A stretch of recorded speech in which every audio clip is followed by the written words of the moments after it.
សួងបងតោះឥឡូវមកមើលផ្កាគុយចេញដល់ហើយនេះខែ11ចេញដល់ជាប់អត់ដឹងទេនេះគុយទៅដាំមុខផ្ទះហ្នឹងបងមើលផ្កាចេញច្រើនមែនតើនេះចេញគ្រប់មេឃចេញគ្រប់មេឃមើលដើមវាគឺប្រហែលជា3ម៉ែត្រទេតែយើងដាក់បកគោលដាំមុខផ្ទះណានេះចេញគ្រប់មេឃខាងក្នុងក៏ច្រើនដែរខាងក្នុងចេញឡើងស្គុះស្គៀក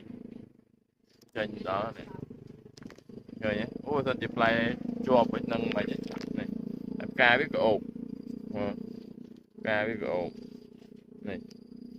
ផ្កាចេញច្រើនមែនតើយើងមើលនេះ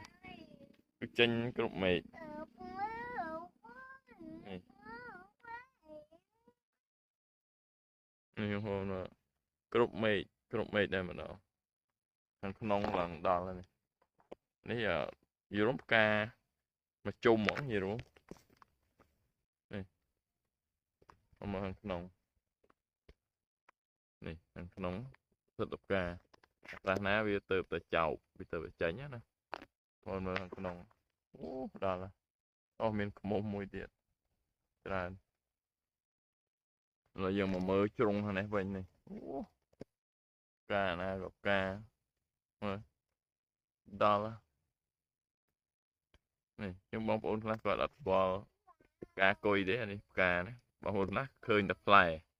ធ្លាប់តែហូបណាតែផ្កាដែលឃើញនេះផ្កាវាក្អូបផ្កាវាក្អូបហើយគឺតម្រង់ចឹងគឺវានៅពេលដែលវារុះនេះវារុះពេលវាចាយហើយពេលវារុះមកវារុះអានេះចេញមកនៅសល់នេះសល់បែបនេះណានេះឃើញបងក្តឹប